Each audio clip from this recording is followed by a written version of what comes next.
Hello, hello mga ka-pageantry at mga ka-showbiz natin dyan.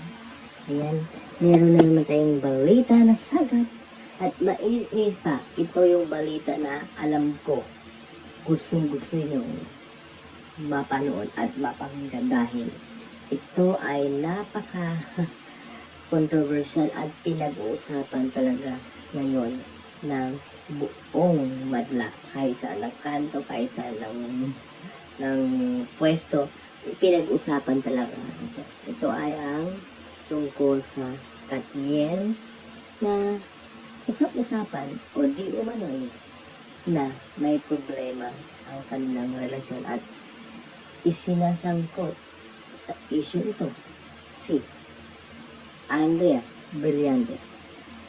So ngayon guys, mainit pa dahil for the first time, Daniel Padilla break is silence.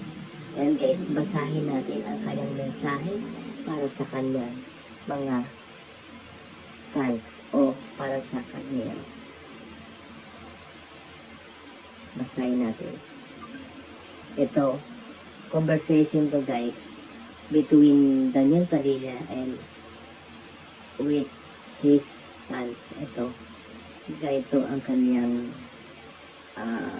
reply.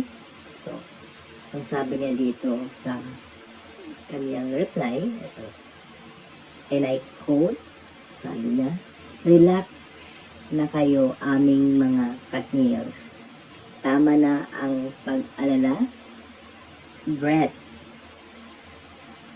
Ibig sabihin, huminga. Ako na ang bahala sa lahat. Tapos meron black na heart. So, ito naman ang reply ng kaniyang fans. DJ, tapos ang dami exclamation points, tapos may emoji na crying na, "Sorry kung sinabi pa namin sa'yo, pero di talaga namin kaya na ganito binabato sa'yo." Tapos may parang lungkot. And then, "Thank you so much. This means a lot." Ayan. Tapos, ito ang sagot ni Daniel. "Mahal namin kayo, sagat."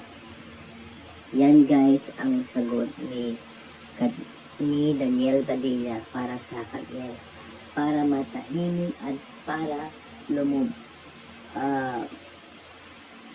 matigil na ang mga issue tungkol sa Katniel. So, ayan guys. So, ngayon guys, trending ngayon guys. Yan, pinag-usapan ngayon sa Twitter.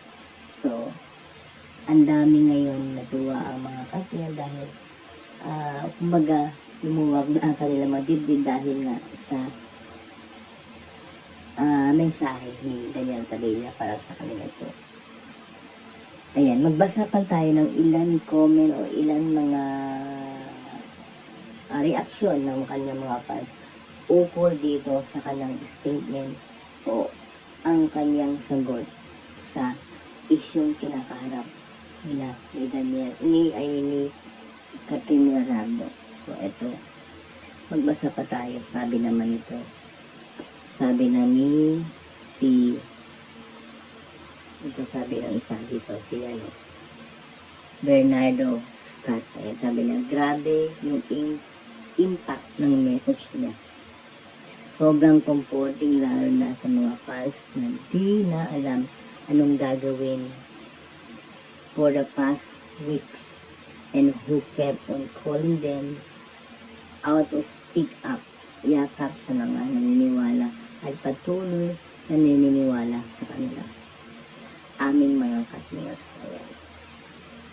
Ito pa sabi ni SKKN. Sabi niya, I know Katniels, some of us are just trying to stay unbothered.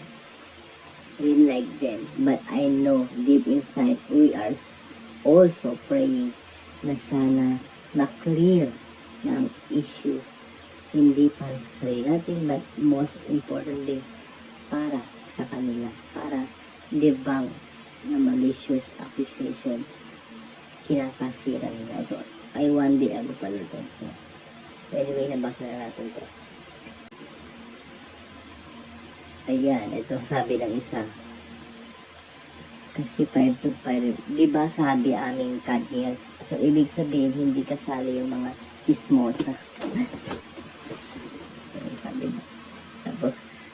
Tapos, sabi naman dito sa, huwag ang Katniel. Tapos, relax. Tapos, sabi naman sa duration, relax na kayo aming Katniels. Tama na pag-alala, Brent. Parang sinabi na yun. Yung sinabi nila niyan, ayan. Tapos, mahiga na tayo, maluwag Katniels, tulog na tayo. And good night, we love you, ayan Katniels. So, ayan guys. Ayan, so, ito pala talaga yung yung, nag-reach out talaga yung Katniels, Katniel fans sa DJ ito.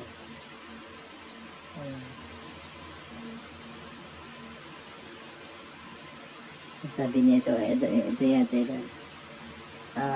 sabi niya dito, we deleted our IDs as DJ requested. Hope you guys understand. Sige.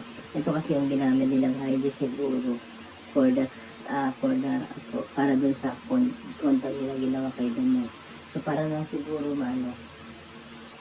maprotektahan sila. Sabi niya. Yeah.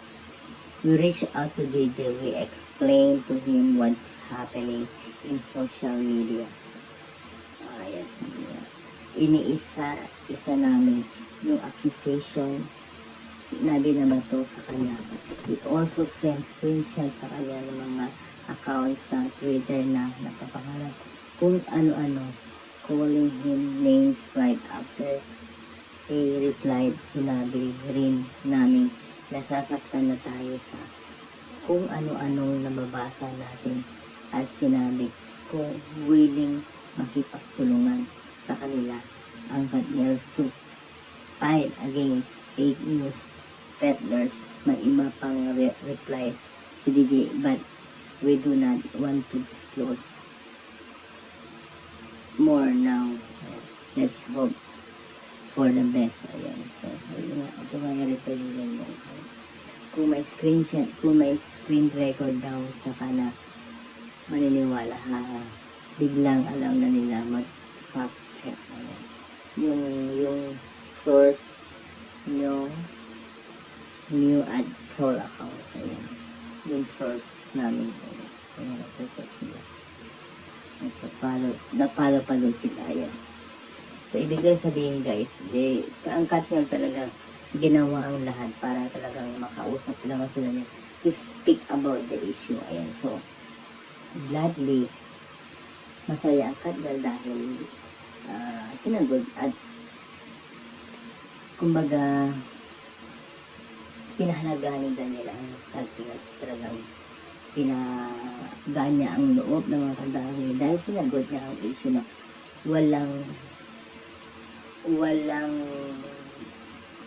kumaga, ang Katniel o si Daniel Padilla, si Catherine Bernardo ay talagang sila pa rin talaga.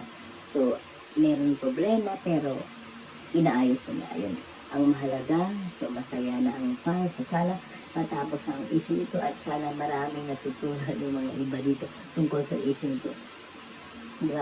As a pandemig ng Katniel, so ako hindi ako naniniwala na parang pili ko talaga na meron ng problema pero they still in relationship.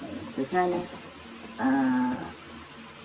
matatapos ang issue ito dahil binasag ang Daniel ang kanyang katahimikan dahil siya ang bahala. Ayan. So sana maniwala tayo kay Daniel. Kay Daniel. Ayun lang. Maraming salamat mga kapa-agency at mga ka-showbiz dyan. Ayan. Muli, good night and have a blessed day to all of you. Bye-bye!